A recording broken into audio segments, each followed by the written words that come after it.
आकाशवाणी है। कोविड-19 विशेष कार्यक्रम के अंतर्गत प्रस्तुत है कोरोना वायरस संक्रमण की वर्तमान स्थिति पर चर्चा। इसे प्रस्तुत कर रहे हैं आकाशवाणी संवाददाता सिद्धार्थ सिंह। इस कार्यक्रम में आमंत्रित विशेषज्ञ हैं स्वास्थ्य विशेषज्ञ और नीति आयोग के सदस्य डॉक्टर वीके पॉल। नमस्कार श्रोताओं, आकाशवाणी के समाचार सेवा प्रभाग द्वारा कोरोना जागरूकता श्रृंखला के इस विशेष कार्यक्रम में आपका स्वागत है। आज के इस अंक के साथ मैं हूं सिद्धार्थ सिंह। श्रोताओं, कोरोना की इस जंग में पूरा देश एकजुट होकर इस महामारी का मुकाबला कर रहा है और ऐसे में आकाशवाणी के समाचार प्रभाग की यही कोशिश रहती है कि हम कोरोना से जुड़ी हर एक जानकारी आप तक पहुंचाएं। सरकार ने 4 मई से लॉकडाउन की अवधि देश भर में 2 सप्ताह के लिए आगे बढ़ा दी है, लेकिन ग्रीन और ऑरेंज श्रेणी में आने वाले कम जोखिम वाले जिलों में पर्याप्त रियायतें दी जाएंगी। गृह मंत्रालय ने नए दिशा निर्देश जारी किए जो रेड, ग्रीन और ऑरेंज जोन में विभाजित जिलों के जोखिम के अनुसार लागू होंगे। कल तक जिन जिलों में कोविड-19 का कोई मरीज नहीं था या जिन जिलों में संक्रमण के किसी मामले की पुष्टि नहीं हुई थी, वे ग्रीन जोन में समझे जाएंगे। कोविड-19 के सक्रिय मामलों की कुल संख्या, संक्रमित व्यक्तियों के दोगुना होने की दर, परीक्षण की स्थिति और निगरानी से प्राप्त जानकारी के आधार पर रेड जोन या हॉटस्पॉट की पहचान की जाएगी। ऐसे जिले जो रेड या ग्रीन क्षेत्र में नहीं आएंगे, उन्हें ऑरेंज जोन समझा जाएगा। और कोरोना के इस दौर में लॉकडाउन और सोशल डिस्टेंसिंग ही एकमात्र ऐसा उपाय है जिससे हम खुद सुरक्षित रहते हुए दूसरों को भी सुरक्षित रख सकते हैं। श्रोताओं, आज के इस कोविड-19 पर विशेष फोन इन कार्यक्रम में हमारे साथ हैं नीति आयोग के सदस्य और chairperson empowered group of medical emergencies कोविड-19 डॉक्टर वीके पॉल। आप जी डॉक्टर साहब नमस्कार। और श्रोताओं, आप कोरोना से संबंधित सवाल हमारे आज के एक्सपर्ट से टोल फ्री नंबर 1800-115767 और 0112331444 पर पूछ सकते हैं। आप हमारे ट्विटर हैंडल @AIR News पर #AskAIR पर अपने सवाल पोस्ट कर सकते हैं। तो डॉक्टर पॉल हमसे इस बीच जुड़ चुके हैं। डॉक्टर पॉल, आपके आज के इस विशेष कार्यक्रम में आपका स्वागत है। धन्यवाद। डॉक्टर साहब, चिकित्सा और प्रशासन के क्षेत्र में आपका एक लंबा अनुभव रहा है और जिस तरह की अभी हमने बात की कि सरकार ने 4 मई से लॉकडाउन की अवधि देश भर में 2 सप्ताह के लिए आगे बढ़ा दी है, लेकिन ग्रीन और ऑरेंज श्रेणी में आने वाले कम जोखिम वाले जिलों में पर्याप्त रियायतें दी जाएंगी। ऐसे समय में हमें किस तरह की सावधानियां बरतनी चाहिए?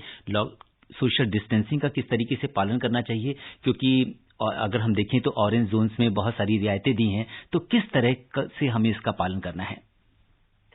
देखिए, ये रियायतें जो दी गई हैं वो इस कॉन्फिडेंस के बदौलत दी गई हैं कि हम इस महामारी का जो मुकाबला कर रहे हैं वो हम करते रहेंगे, चौकस होकर करते रहेंगे, लेकिन उसके साथ साथ अपनी जिंदगी को थोड़ा नॉर्मल की तरफ आने के लिए स्टेप बाय स्टेप भी हम आगे आएंगे और रोजमर्रा की जिंदगी नॉर्मल हो, हमारी इकोनॉमिक एक्टिविटी ठीक हो, हमारी लाइवलीहुड की तरफ से हमें जो धक्का लगा है वो वापस नॉर्मल की तरफ बढ़े।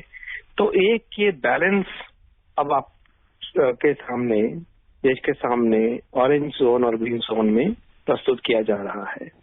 तो जो चीजें बिल्कुल मना है तो जगह भी मना है, जैसे कि कोई बड़े फंक्शन नहीं होंगे जी, कोई रिलीजियस फंक्शन नहीं होगा, बड़ी रैलियां नहीं होंगी, कॉलेज बंद रहेंगे, स्कूल बंद रहेंगे अभी।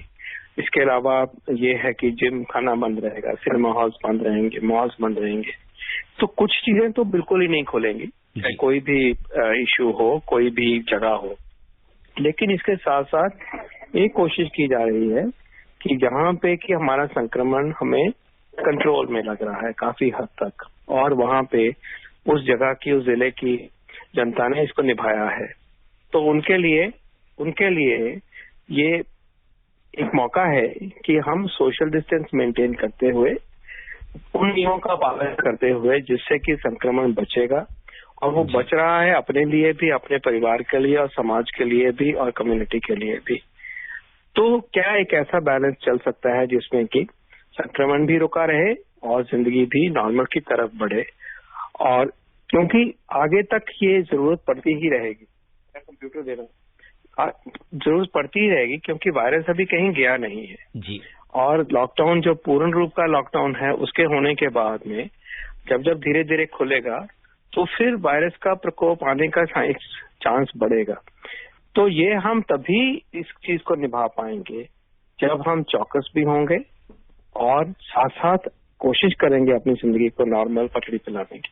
जी डॉक्टर पॉल, आपने एक बड़ी महत्वपूर्ण बात यहाँ पर कही कि कुछ ढील जरूर हमें दी जा रही है अगर हम ऑरेंज जोन में रह रहे हैं। तो जैसा कि सरकार ने कहा है कि यहाँ पे 4 पहिया वाहनों में चालक के अलावा 2 व्यक्ति भी चल सकेंगे। हमें थोड़ी छूट तो मिल रही है, लेकिन ये छूट से हम बिल्कुल रिलैक्स ना हो जाए। जी, तो मर्यादा के अंतर्गत है, लक्ष्मण रेखा के अंतर्गत छूट मिल रही है। जी बिल्कुल, सही बात कह रहे हैं। तो ये इसके लिए लोगों को काफी मेरे ख्याल में सेंसिटाइज करना होगा, क्योंकि ये सरकार ने जो भी छूट दी है, चाहे वो ग्रीन जोन हो चाहे वो ऑरेंज जोन हो, क्योंकि रेड जोन की अगर हम बात करें तो वहां तो वस्तु स्थिति जो है वैसी ही बनी हुई है, लेकिन ऑरेंज जोन के जो लोग हैं विशेषकर वहां के लोगों से आप क्या कहना चाहेंगे? ऑरेंज जोन के जो क्षेत्रों में लोग हैं उनसे मेरी ये प्रार्थना होगी कि ये गाइडलाइन जो बनाई गई हैं इसके बारे में जो हमारे जिले के प्रशासन है वो पूरी तरह से सजग करेंगे, बताएंगे और उनको स्ट्रिक्टली हमें उसी तरह से चलना है। कि देखिए जैसे कि बाजार पूरा नहीं खुलेगा जी, लेकिन दुकानें रोजमर्रा की जो जरूरत की दुकानें हैं वो किसी हद तक खुल जाएंगी। तो ये जो भी बैलेंस है, जैसे अभी आपने बात करी कि हाँ वाहन चलेंगे लेकिन वाहन में लिमिटेड लोग बैठेंगे, तो ये जो भी बताया जाएगा इसको प्रचलित किया जाएगा, उसमें हमारी ड्यूटी होनी चाहिए कि हम उन कानूनों को, उन चीजों को फॉलो करें, बड़े पूर्ण रूप से फॉलो करें। और वो भी जनरल जो प्रिंसिपल्स है ना हमारे कि हमने मास्क पहनना है और हमने जो है सोशल डिस्टेंस आपस में भी 2 गज का रखें, 2 गज की दूरी की बात जैसे प्रधानमंत्री ने करी, तो वो तो अब हमारा एक धर्म सा बन जाएगा जब तक ये सारी समस्या सॉल्व नहीं होती।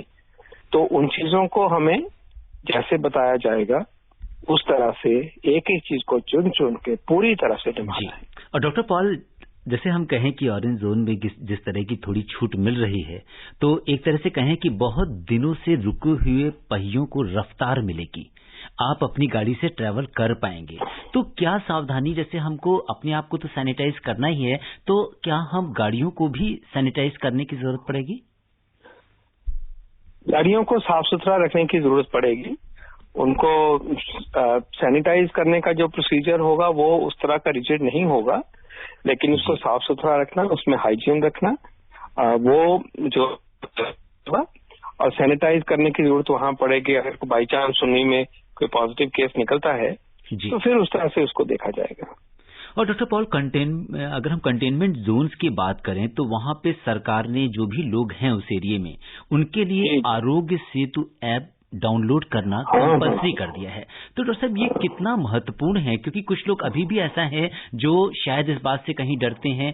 इसमें 2 तरह के मिथ हैं, एक लोग सोचते हैं कि हमारी बहुत सारी पर्सनल इन्फॉर्मेशन हैं वो कहीं इधर उधर ना चली जाएं, और दूसरे शायद जानकारी के अभाव में लोग इसको नहीं कर पा रहे हैं।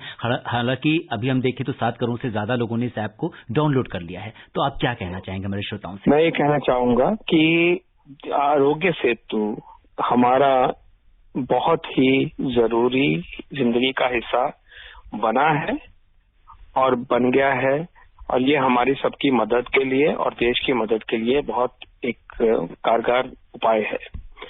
इसको ये लेके चलिए कि इसकी वजह से हम अपने देश को और अपने देश में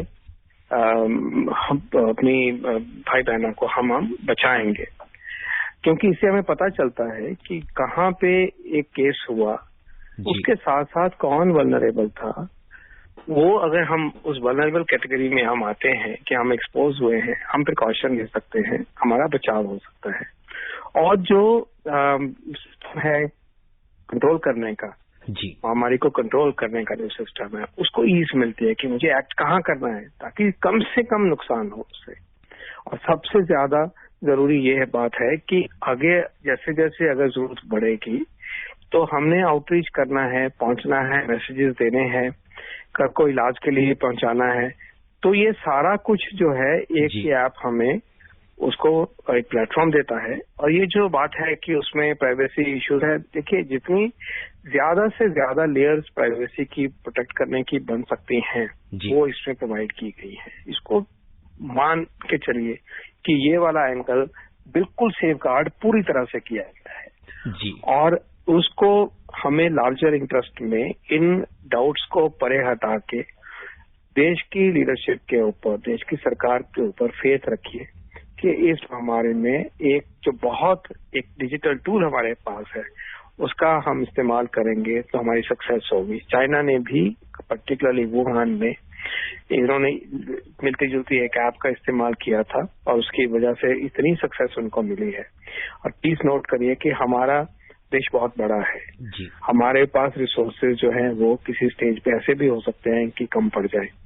तो जो चीज हमारी प्लानिंग में मदद करती है, जो हमारी जान बचाने में मदद करती है, अपने आप को बचाने में मदद करती है, प्लीज उसको अपनाइए।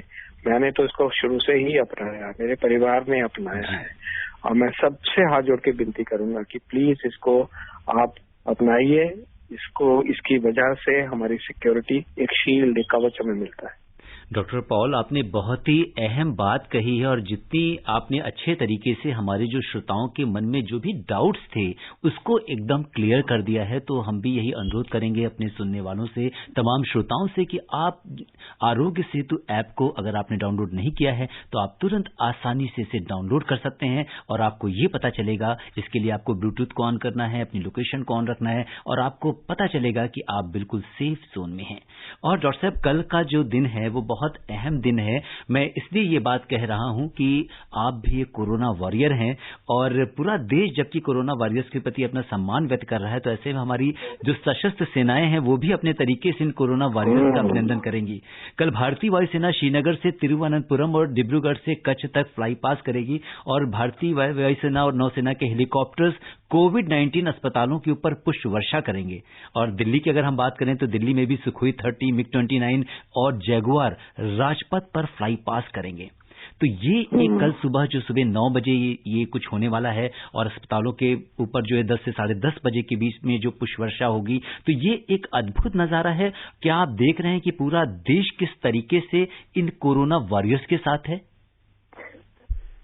देखिए, इस मुहिम में जो सबसे आगे खड़े हैं जी और अपनी जान को भी प्रस्तुत करके खड़े हैं, उसका रिस्क लेके खड़े हैं, उनके प्रति हमें अपनी पूरी श्रद्धा जो है हमारे दिलों में है वो श्रद्धा जी उसको एक्सप्रेस करने के लिए ये एक बहुत अहम और बड़ा यूनिक एक सिंबॉलिक एक विजुअल इवेंट होगा। और डॉक्टर पॉल, शायद इस इवेंट के जरिए भारत से हो रहा है इवेंट जिनको पाएगा जो हमारे लिए श्रद्धेय हैं, हमारे लिए श्रद्धेय रहे हैं। हमारी जो आर्म्ड फोर्सेज हैं, हमारे जवान हैं, हमारे ऑफिसर्स हैं, हमारी तीनों फोर्सेज हैं, वो हमारे लिए हमेशा से श्रद्धेय रहे हैं। हम उनको हमेशा सैल्यूट करते हैं, उनके लिए हमारा आदर और भावभीनी ट्रिब्यूट हमेशा रहती है जी। तो एक तरह से देखा जाए तो वो जो हमारे देश की, हमारी सबकी रक्षा करते हैं कि हम अंदर अपने आप जी सकें, अच्छा आगे बढ़ सकें, पढ़ सकें, नौकरियां कर सकें, रोजमर्रा की जिंदगी सेफली जी सकें, उनकी तरफ से ये जेस्चर होना एक बहुत ही अद्भुत बात है जी। एक बहुत ही ओवरवेलमिंग है, इमोशनली बहुत ही एक ओवरवेलमिंग बात है। और मैं कहूँगा कि ये बहुत एक सोच को रिफ्लेक्ट करती है और देश के सेंटिमेंट के साथ ये बिल्कुल अलाइन होती है। और ये भावभीनी जो ट्रिब्यूट है, सेलिब्रेशन है कोरोना वॉरियर्स की, we all look forward to it. और ये एक चिन्हित होगा हमारे इतिहास में ये जो बात हुई है कोरोना के चलते हुए। जी डॉक्टर पॉल, आप भी कोरोना वॉरियर हैं और हमारी पूरी टीम की ओर से आपका भी हम बहुत बहुत अभिनंदन करते हैं। और इस बीच डॉक्टर साहब, आपसे बात करने के लिए हमारे पास बहुत सारे श्रोताओं के फोन आने शुरू हो गए हैं और सबसे पहला जो फोन कॉल हम ले रहे हैं वो अनोखे सिंह का है। धार मध्य प्रदेश से उन्होंने फोन किया है। अनोखे सिंह जी, आपका स्वागत है आज के कार्यक्रम में। अपना सवाल पूछिए। सर जी नमस्कार। नमस्कार सर। सर, ये खांसी सर्दियों में हम जैसे बाम का इस्तेमाल करते हैं, हाँ जी, और दूसरा सवाल ये है कि अभी दूध की जो चर्चा चल रही है, तो इसमें कौन से पशु का दूध अच्छा हेल्दी रहेगा? दूध कौन सा अच्छा रहेगा ये कह रहे हैं? जी जी, कौन से दूध का? पशु का इन्होंने पूछा है, तो शायद गाय और भैंस के बारे में पूछ रहे हैं। अच्छा, काऊ एंड बफेलो मिल्क। अच्छा, मैं ये पहला आपने कहा कि बाम वगैरह इस्तेमाल कर सकते हो, उसमें कोई प्रॉब्लम नहीं है, वो हमें आराम देता है, नाक कान खुल जाते हैं, जुकाम ठीक हो जाता है, और मामूली खांसी जुकाम में बिल्कुल ठीक है ये, तो उसको इस्तेमाल करने में कोई रुकावट नहीं है, अच्छी पद्धति वाला बांध देना चाहिए। दूसरा, आपने जो दूध कहा है, दूध पौष्टिक है, आहार है, हमारे खान पान का हिस्सा है, बहुत अच्छे गुण हैं, मिनरल्स हैं इसमें, प्रोटीन है, बहुत बहुत गुण हैं, वो होना उसको वो हमारी सेहत की बढ़ोतरी ही करता है। और एक हमारी एडवाइस आजकल ये है कि आप उसमें हल्दी डाल के उसको पीजिए, तो हमारे में हमारे आयुर्वेद की साइंस बताती है कि उससे हमारी इम्यून कैपेसिटी बढ़ती है और हमें इन्फेक्शंस और वायरल इन्फेक्शंस को बचने की ताकत हमारी बढ़ती है। तो मैं रिकमेंड करूंगा, जैसे कि आयुष मंत्रालय ने रिकमेंड किया है, कि हल्दी डाल के गाय का दूध या भैंस का दूध, उससे फर्क नहीं पड़ेगा, आप जरूर उसका सेवन करिए जी, दिन में कम से कम एक बार। और डॉक्टर पॉल, हमें सोशल मीडिया पे भी बहुत सारे सवाल आते रहते हैं। एक सवाल ये आया है, श्रोता जानना चाहते हैं कि सब्जियों को क्या इसे पोटेशियम परमैंगनेट या लाल दवा से धोकर हम इसे इस्तेमाल कर सकते हैं? पोटेशियम परमैंगनेट का उपयोग करना कितना सेफ है? इसमें कोई सेफ्टी इश्यू नहीं है जी। पोटेशियम परमैंगनेट बड़ी सेफ की चीज होती है और मदद करती है सफाई में और डिसइंफेक्शन में। लेकिन मैं कहूंगा कि अगर रूटीन में आप सोच रहे हैं कि सब्जियों को हम पोटेशियम परमैंगनेट से धो के उससे हमें कोई फायदा कोविड-19 के उपलक्ष्य में मिलने वाला है, नो, ऐसा कोई नहीं है। आप साफ सुथरे पानी से जब सब्जियां धोते रहते हैं, पहले भी धो रहे थे, वही काफी है। उसमें इससे कोई एक्स्ट्रा लाभ होने वाला ऐसा नहीं है, लेकिन पोटेशियम परमैंगनेट को डाइल्यूट मात्रा में इस्तेमाल करना में कोई एक टाइम टेस्टेड एक तरीका है, उसमें कोई सेफ्टी का बिल्कुल इशू नहीं है। और डॉक्टर साहब, इस बीच हमारे पास गाजियाबाद से यामीन जुड़ चुके हैं। यामीन जी नमस्कार, पूछिए अपना सवाल। जी, अपना सवाल पूछिए यामीन। मैं यामीन भाई रेडियो वाला सिरोड़ी से बोल रहा हूँ जी, लोनी की बोलिए जी, आपने नाम में भी रेडियो वाला लगा लिया। हाँ जी सर, मैं ये पूछना चाह रहा था, जैसे कि आज मैंने न्यूज में सुना है कोई मेडिसिन है जो अमेरिका ने यूज करने के लिए बोल दिया है कोरोना के लिए, वो अभी ताजी बनी है या पहले से? देखिए, ये दवाई जिसकी चर्चा आज मीडिया में चल रही है, इसका नाम रेमडेसिविर है। ये एक इबोला बीमारी हुई थी अफ्रीका में पिछले सालों से पहले, तो उसके लिए बनी थी, और उसी दवाई का दिखाई दे रहा है कि कोरोना में भी उसका इस्तेमाल करने की संभावना उठी है, कि उस वायरस में भी, इबोला के वायरस में कर रहा है, तो हो सकता है कि इस वायरस में भी वो काम कर पाए। तो जो न्यूज आई है वो अमेरिका में जो उनकी रेगुलेटरी बॉडी है जो कहती है कि दवाई का इस्तेमाल कर सकते हो, उन्होंने एक ट्रायल के बेस के ऊपर, FDA कहते हैं उसको, food and drug administration, FDA, उन्होंने उसको इमरजेंसी इस्तेमाल करने के लिए उसकी परमिशन प्रदान कर दी है। तो उससे ये होगा कि इस बीमारी के चलते, महामारी के पैंडेमिक के चलते, इस दवाई को अगर इस्तेमाल करना होगा तो अब आपके पास एक लीगल ऑप्शन अमेरिका में अवेलेबल हो गई है, और क्योंकि वहां हो गई है तो धीरे धीरे बाकी देश भी इसको अगर अपनाना चाहें, उनका रेगुलेटरी सिस्टम अपनी तसल्ली करके जी अगर अपनाना, हर देश की और पर्टिकुलरली हमारे देश में जो हमारा drugs controller general of India है, CDS को कहते हैं उनको, ऑफिस जो है, वहां पे हम अपने तरीके से इसको देखेंगे, और अगर हमें लगेगा कि ये चीज दवाई को इस्तेमाल होना चाहिए भारत के मरीजों के ऊपर इस बीमारी से जो ग्रस्त होंगे, तो ऐसा फैसला लेने का एक तरह से रास्ता अब आगे प्रशस्त हुआ है। लेकिन याद रहे कि अभी ये जो मेडिसिन है सिर्फ US में FDA ने क्लियर करी है। अपने देश में हम इसके ऊपर क्या फैसला लेंगे, ये हमारा जो सिस्टम है रेगुलेटरी का, वो असेस करता है, इवैल्यूएट करता है, और जो रिजल्ट आए हैं इसके रिसर्च के, उसको असेस करके ठीक फैसला किया जाएगा। लेकिन एक बात मैं श्योर करना चाहूंगा सरकार की तरफ से कि अगर ये मेडिसिन हमें लगता है कि देश में हमारे पास उपलब्ध होनी चाहिए, तो जो भी इसके लिए करना होगा वो किया जाए। सरकार उसके लिए जो भी कदम चाहिए लेने के लिए, तो वो हर पूरी तरह से वो कदम लिए जाएंगे कि अगर ये दवाई कहीं उपलब्ध हो रही है, उसको इंडिया में लाना है, तो उसको करने के लिए कोई भी चूक नहीं हो। जी। और डॉक्टर साहब, यहाँ पे जैसे हम लोगों ने हाइड्रोक्सी क्लोरोक्वीन की हम बात करेंगे कि भारत में ही नहीं बल्कि हम इस समय अपने जो दोस्त मुल्क हैं उनकी भी पूरी मदद कर रहे हैं। जिन देशों को इसकी जरूरत है वहां भी हम भेज रहे हैं। हमारे देश में इसकी क्या स्थिति है, कितनी पर्याप्त मात्रा में ये मेडिसिन अवेलेबल है? हाँ, हाइड्रोक्सी क्लोरोक्वीन पहली दवाई चर्चा में आई लगभग 1 महीना पहले ऑलमोस्ट, और हमें बहुत गर्व है कि हमारे देश में इसकी बहुत कैपेसिटी है बनाने की। हमारे इतनी कैपेसिटी है कि हम अपने देश के लिए भी पर्याप्त हैं और बाहर के देशों के लिए भी हम उनकी तरफ एक्सपोर्ट करने में सक्षम हैं। ये बहुत मान की बात है हिंदुस्तान के लिए। डॉक्टर पाल, तो और सिर्फ अमेरिका में नहीं गई, कई देशों में इसको एक्सपोर्ट किया गया है। और इस मेडिसिन से हमें उम्मीद है, और अभी अलाउ किया है इसको, जो कि हॉटस्पॉट एरियाज में कॉन्टैक्ट है उनके लिए, और जो डॉक्टर नर्सेज देखभाल करते हैं उनको किया गया। कुछ एविडेंस है कि ये बचाती है और उसी के बेस पे किया गया है, लेकिन और भी कारगर दवाइयों की तरफ हमारी खोज बहुत पूरे जोर से चली हुई है। और डॉक्टर साहब, जैसे विश्व के दूसरे देश भी हैं जहां पे हाइड्रोक्सी क्लोरोक्वीन बनती होगी, या मतलब ज्यादातर जो इसकी निर्भरता है वो हमारे देश के ऊपर है। इसमें पूरा विश्व हाइड्रोक्सी क्लोरोक्वीन की सप्लाई के लिए भारत के ऊपर निर्भर है, तो ऐसा क्यों है? ऐसा इसलिए है कि हम इसमें सक्षम हैं। हमारी जो फार्मा इंडस्ट्री है, दवाइयां बनाने वाली जो हमारी इंडस्ट्री है, ये दुनिया भर में सबसे आगे है, सेवारत है।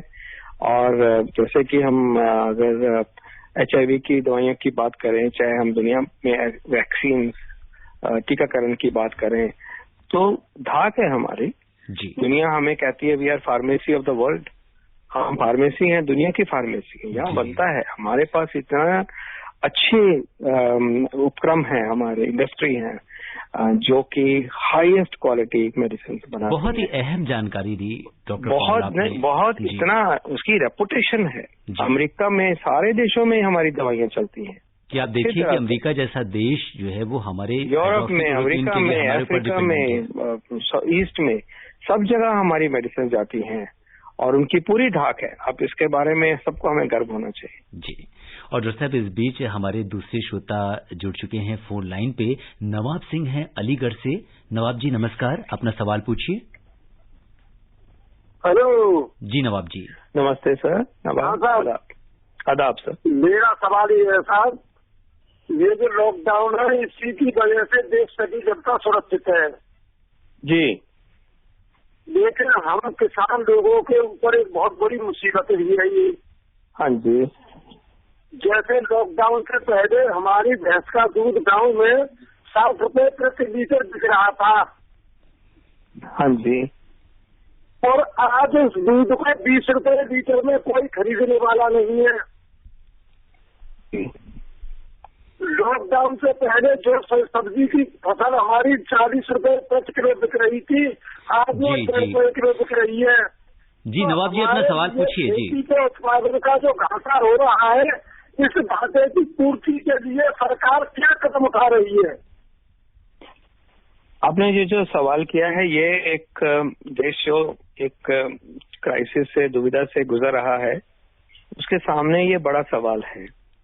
और उन सवाल का जवाब यही है कि जब बड़े हित में, जान बनाने जैसी बात के हित में समाज ने फैसला किया कि पहले जान जो है बचनी चाहिए, ऐसा नहीं कि हजारों जानें चली जाएं, हम सब गंवा बैठे, परिवार जो हैं वो बिल्कुल त्रस्त हो जाएं, टूट जाएं और हम पीछे हो जाएं। जैसे प्रधानमंत्री जी ने पहले अपने रेडियो और अपनी स्पीच में कहा था, address to the people of India, कि 20-20 साल हम पीछे ना हो जाएं, परिवारों को नुकसान ना हो, उसको आगे रख के फैसला किया गया। फैसला मुश्किल था, ये भी दिखता है जैसे आपने कहा, और देखिए आपको नुकसान भी हुआ, उसके बावजूद भी आपने बड़ी गरिमा से, बड़े पॉजिटिव तरीके से, बिल्कुल भारतीय देशभक्त की तरह से आपने कहा कि फायदा हुआ है, लेकिन तकलीफ आई है।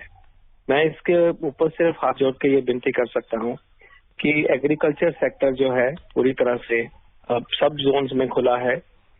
उम्मीद करते हैं कि अब जब बाकी आवाजाही खुलनी शुरू हो जाएगी, ग्रीन जोन में, ऑरेंज जोन में बहुत सारे जिले हैं, लगभग 2/3 से भी ज्यादा जिले में अब खुल जाएगा। तो मुझे पूरी उम्मीद है कि जो आप प्रोड्यूस कर रहे थे, मिल्क प्रोड्यूस कर रहे थे, सब्जियां कर रहे थे, अब उनकी सेल भी होगी, उनकी डिमांड भी बढ़ेगी।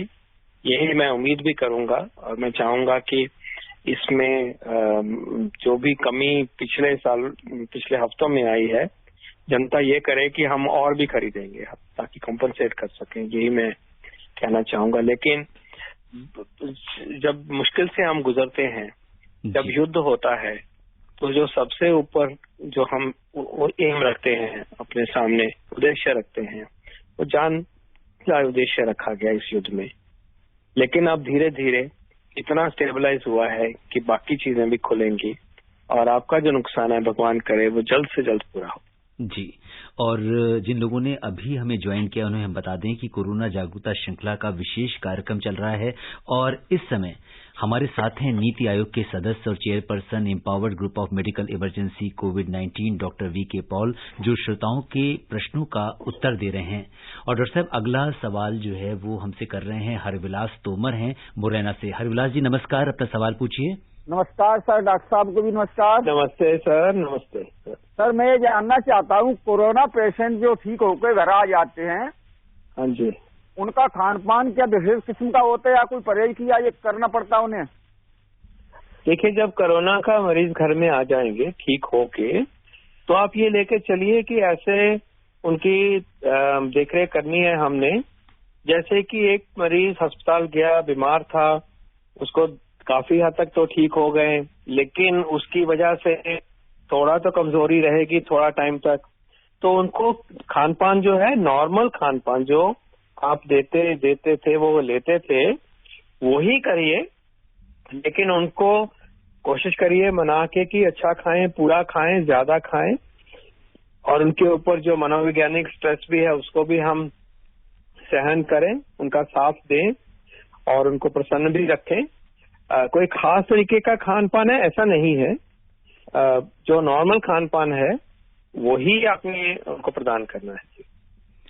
और डॉक्टर साहब, कई बार ऐसा देखा जाता है कि कोरोना के जो ठीक होकर जो पेशेंट घर वापस आता है, तो कई बार समाज में एक ऐसी स्थिति पैदा हो जाती है कि लोग उससे बहुत दूर भागना चाहते हैं, या एक तरह से कहें कि शायद उसके प्रति उनके मन में कुछ ऐसा भाव रहता है कि पता नहीं इसकी वजह से हमें इन्फेक्शन दोबारा ना हो जाए। तो इसके लिए आप लोगों से क्या कुछ कहेंगे? देखिए, इस लड़ाई में अगर हम जो इस पकड़ में आया, बीमारी में अनफॉर्चुनेटली आया, हम ही में से एक होगा, हमारे ही परिवार का, हमारे ही कम्युनिटी का, हमारे ही गांव का, हमारे ही बस्ती का है, जो उसके साथ हमारी पूरी सहानुभूति, पूरी दोस्ती, पूरा प्यार होना चाहिए, क्योंकि वो अपनी वजह से, उसके कोई कसूर की वजह से ऐसे नहीं हुआ। वो महामारी में वो पकड़ में आ गए, कोई और भी हो सकता था। तो उनको जिस तरह इंग्लिश में हम कहते हैं ना, स्टिग्मा लगाना, उसको हीन भावना से देखना, उससे परे होना, उसको ना अपनाना, ये एक बहुत बड़ी गलती होगी हम सब की तरफ से, समाज की तरफ से। और जो अपने देश को प्यार करते हैं वो अपने ऐसे देशवासी को नकार नहीं सकते। तो ये इस प्रिंसिपल से लेके हमें चलना होगा। अब बात आती है कि क्या हम जब इस तरह से हम उनको अपनाएंगे, अपनी जिंदगी का हिस्सा फिर बनाएंगे, तो क्या रिस्क है मुझे कि नहीं है? जी, मेरे को ऐसा तो नहीं है कि उससे लग जाएगा, क्योंकि वो नहीं, वो रिस्क जो है वो एक्सेप्टेबल नहीं है, वो सही बात है इंडिविजुअल लेवल पे। तो उसके लिए मेरा ये एडवाइस होगी कि ऐसे जो भाई बहन आते हैं घर में वापस, तो अपने डॉक्टर साहब से वहां पूछेंगे हम कि जब आ रहे हैं तो क्या इनको कुछ दिन के लिए अलग रखना है या नहीं रखना।